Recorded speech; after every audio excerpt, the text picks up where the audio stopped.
At the beginning, we see Alex at the traditional Maloko Veloceti bar with his 3 friends. The bar serves milk that makes people very willing. Alex introduces us to his friends, who are Pete, Georgie, and Dean. Once the sacred milk was ingested, the delinquents were ready for another night of ultraviolence. Meanwhile, in a latrine, some old drunk was singing a song. In Dublin's fair city, where the girls are so pretty, I first set my eyes on sweet Molly Malone. Then Alex and his friends begin to arrive, and Alex conjectures about the old man singing, saying that it is unbearable to see this decrepit man sing an old song of his parents. The old drunk finishes his song, and Alex and his companions sarcastically applaud him. The old man asks Alex for money, but Alex attacks him with a cane. The old man knows that his end has come and curses the young and the world they live in, calling the world fetid and depraved. Alex, curious, asks the old man to explain better. The old man then vents, saying that men are more concerned with entertainment than with the laws and order of the world that increasingly rots. He returns to singing while being brutally beaten to death by Alex and his gang. Meanwhile, not far away, Billy Boy and his gang were about to force a girl into a group anatomy lesson. But Alex and his gang arrive to break up their party. Alex gives young Billy several compliments. Well, if it isn't fat, stinking Billy Goat, Billy Boy in poison. How art thou, thou globby bottle of cheap? Such as eunuch jelly, smelly fat and venomous, Billy Boy accepts the provocations and a huge fight breaks out.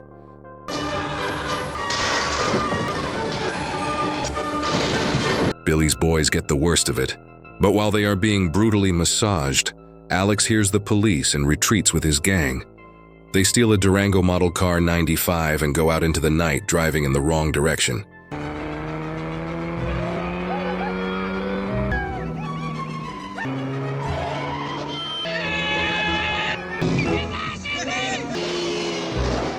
Tormenting the poor drivers.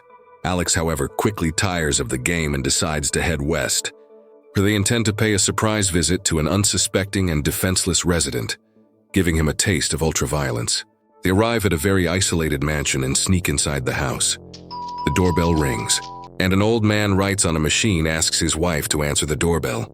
Arriving there, Alex says they've had an accident and his friend is bleeding, so he needs to go in to use the phone and call for help.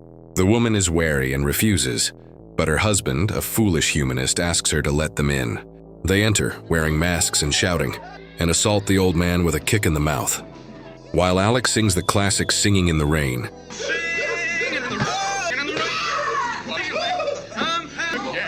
he assaults the man, his wife, and breaks into his office. Soon after, Alex uses scissors to undress the man's wife. He does whatever he wants, and the poor old man can only watch. Soon after the brutality, they went back to Korova, as the effect of the drugs had worn off. There were some singers there. Alex watched them until the woman among them began to sing. Alex loved a private concert after such a long night, as it was even better because Beethoven was his favorite composer. However, his fat, retarded friend Dean was not a fan of art and disturbed the girl, making Alex attack him. He gets angry with Alex, but when challenged to a hand-to-hand combat, he gives up and apologizes to Alex. Later, Alex returns home to a decadent setting. He enters his room, puts away his belongings, and caresses his pet. Then he listens to his favorite Beethoven tape while seeing an offensive sculpture of Christ.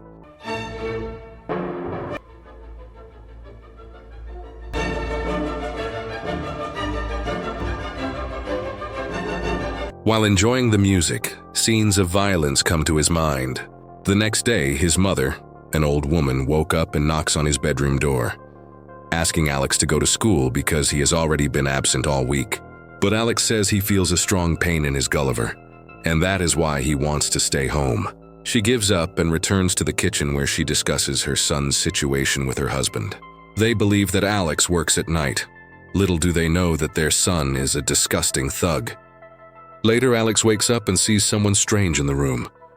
He goes back to see who it is. It is Mr. Deltoid, Alex greets him, and Mr. Deltoid asks Alex about his pain in his Gulliver. Alex replies that it is an uncomfortable pain, and the gentleman Deltoid argues that it must be due to the night's pleasures, and asks Alex to sit next to him. He begins to bombard Alex with questions about last night, saying that a certain Billy boy was picked up by the ambulance and mentioned Alex and his friends. Furthermore, a house was broken into in the early hours of the morning, traumatizing its residents. The description of the group perfectly matches Alex's gang. However, Alex says there is no evidence of this. Mr. Deltoid warns Alex that if he is caught, he will not go to the reformatory, but to the prison. Mr. Deltoid ends up drinking water that unfortunately was not suitable for consumption. Later, Alex goes to the city gallery. He asks the vendor for his order and notices two girls whom he immediately begins to harass using his soft lollipops as a pretext. Enjoying that, are you, my darling? Bit cold and pointless. What's happened to yours, my little sister? His lame pickup lines work, and he takes the two girls to his house for an afternoon of love. In those same days, his delinquent friends came to visit him. This leaves Alex surprised, and he asks for explanations. His friends sarcastically warn him about his violent behavior against his own friends, but Dean's smile irritates him, and Alex threatens him. But again, Georgie reprimands him about his behavior, also saying that Alex doesn't share the money from the robberies with them. Alex pretends to accept his companion's demands, but his heart holds deep resentment. While they were walking along the shore of a lake, Alex reacted by kicking Georgie's Gulliver and knocking Dean into the water. Alex, in a false gesture of repentance, reached out to Dean but pulled out a knife and cut Dean's hand. Tempers calmed down, and now they knew Alex was the leader. But Alex knew it was time to be kind to them and asked Georgie to reveal her plans for the night. Georgie began talking about a spa isolated from the city. The place is full of jewelry and guarded only by an old woman with many cats. That same night, while the woman was exercising, they knocked on her door. She went to answer it, and they used the same excuse as before, that her friend had had an accident and was very ill. The old woman, however, was smarter than the previous victims and refused to open the door. Alex then went with his friends to find another access to the inside of the house. He climbed up to while the old woman was calling the police and explaining the whole situation. Alex entered through the bedroom door and witnessed all the lewd art in the old woman's room. He became interested in a sculpture of a giant penis and started playing with it, making the woman very angry. She then grabbed a steel bust and started trying to attack Alex, who protected himself with the penis sculpture. In the middle of the fight, Alex became angry and crushed the old woman's head with the sculpture. Police sirens blared in the background, making Alex desperate and flee. But when he got out, Alex was attacked by Dean with a milk bottle. His friends fled, leaving him to be arrested. At the police station, Alex confronted the police officers, saying he wouldn't say anything. One of them then pinched the wound on Alex's nose in retaliation. Alex squeezed his Gulliver and was beaten by the other police officers.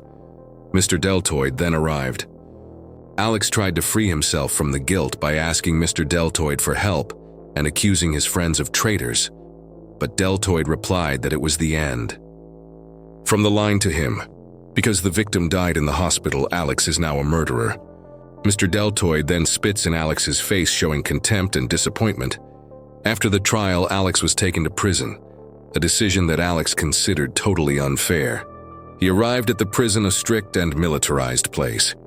He said his full name and age. Alexander DeLarge, 14 years old. There he was given a number that from now on is his identity. Then they ask him to empty his pockets. There he obeys once his belongings are cataloged. He is forced to undress, undergoes quick examinations, and is sent to the shower. Soon after, they go to a sermon by the priest. During the sermon, one of the inmates sends kisses to Alex. The inmates do not take the pastor's sermon seriously and fart and burp during the ceremony. Yourselves. Don't you laugh. Over time, Alex became close to one of the prison directors.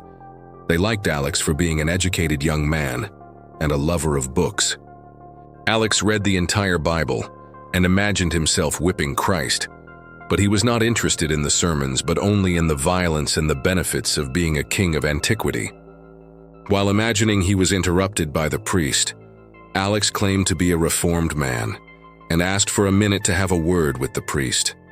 Alex tells him about the rumors of a new method of regeneration for prisoners that cures them in a few weeks, giving them their freedom completely reformed.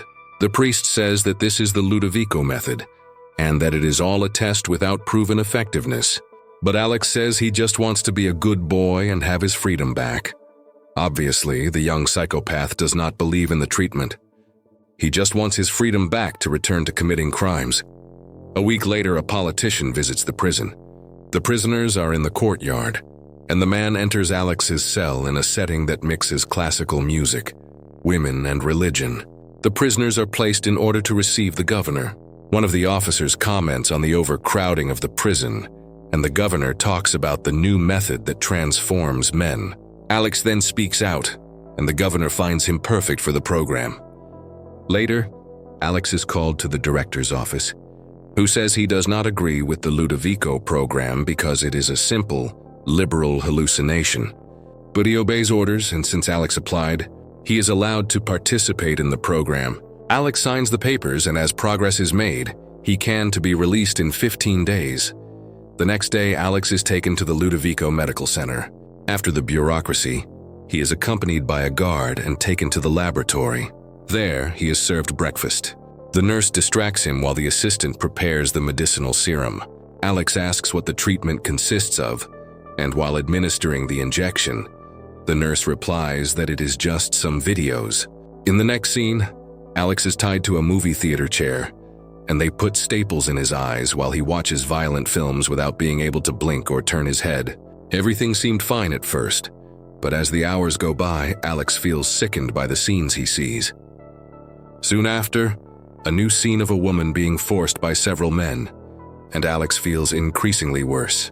The doctor, Dr. Brodsky, explains that the effect of the drug leads the patient to a feeling of disgust, helplessness, and despair, so the patient will associate his suffering with the violence seen on the screen. Later, the nurse tells Alex that he is doing very well, and that they will double the length of his sessions. In the next session, they show Alex videos from World War II, but the soundtrack, it was a sweet song from his favorite composer, Beethoven.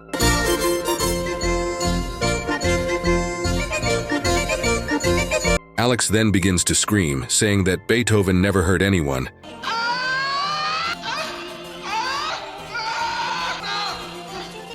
Stop it, please, I beg you! But the scientists are not willing to stop. As the act continues, Alex claims to be cured and thanks and praises God for his healing. Even so, the procedure continues. After 15 days, Alex is presented by the governor to a group of politicians and prison representatives. The governor guarantees the effectiveness of the training and sets up a theater to guarantee his point. A man enters and beats Alex, humiliating him, but Alex shows no reaction. The man then forces him to lick his boots. Alex himself comments in his mind that his aggression had been converted into fear. Then a half-naked woman was presented to him, and despite his desire to possess her, he again felt fear.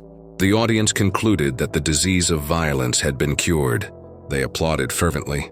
Only the priest disagreed, saying that repression of individuality would not cure anyone, but only temporarily would change their behavior, being a partial method. The governor countered by saying that was now the model. From a Christian man, Alex was free. He arrived at his home, where his family read about his release. As a good man, he arrived and greeted his family, and questions his father about the man sitting on the couch. His father says that they rented his room to this boy named Zhao. Alex greets him, but Zhao fights him back, saying that Alex did a lot of harm to his family.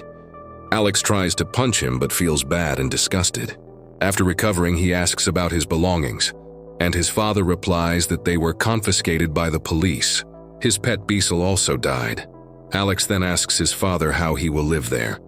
His father says he cannot expel Zhao because they have a contract.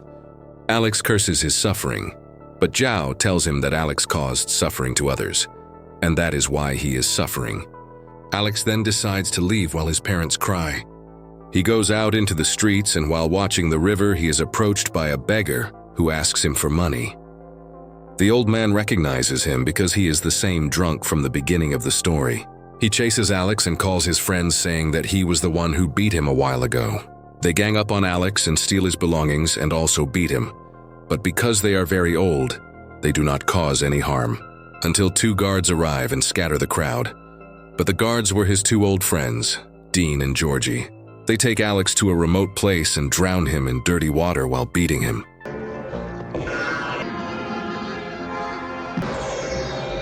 When he is close to passing out, they abandon him. A heavy rain begins to fall and Alex goes to the same house of the old humanist writer. He drags himself there and rings the doorbell. The writer says a strong man will answer.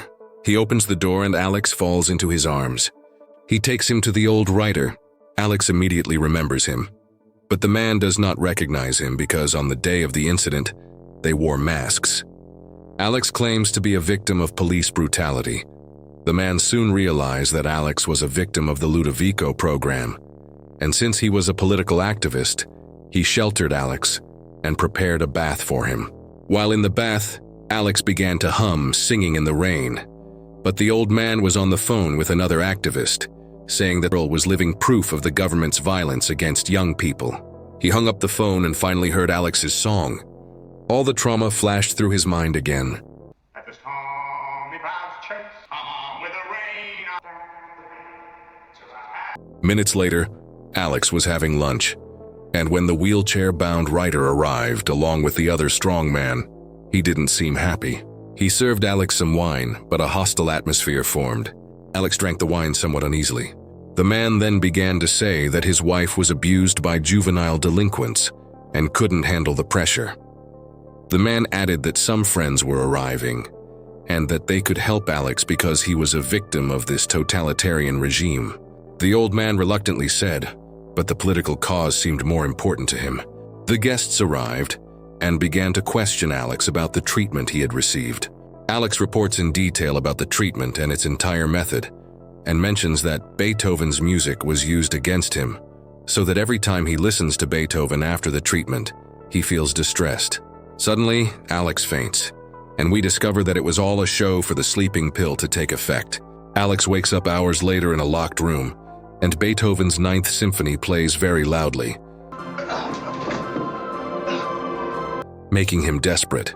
Downstairs, the old man delights in his small revenge. Alex, in unbearable anguish, saw no other option but to perform a free jump from the attic of the house. He survived but was all broken and in a cast. He regained consciousness and was later accused by the government of practicing cruelty against young offenders. The next day, his parents came to visit them, repentant because they learned that their son had suffered atrocities. Later, a doctor comes to him, claiming to be a psychiatrist. She performs some rapid response tests on him to test his recovery, but Alex responds to the tests strangely. What do you want? No time for the old in and out, love. I've just come to read the meter. And the governor later comes to visit Alex and apologizes for everything that happened. She even helps Alex eat. While he feeds him and apologizes, Alex remains with a sarcastic and defiant expression. The governor says that the writer who tried to kill him is in jail because he was delirious, saying that Alex had killed someone he loved. The governor then proposes a deal. They will give him a good salary and a good job. In exchange, Alex will be supportive of the government. The press enters Alex's room with flowers and takes pictures of Alex next to the governor, presenting him as a reformed and docile delinquent. But Alex knows that a wolf can never be tamed. I was cured, all right. This is the end. If you liked it, like and subscribe. Help this poor unemployed man avoid being a beggar. Comment with the word Gulliver if you got this far. Until next time, bye-bye.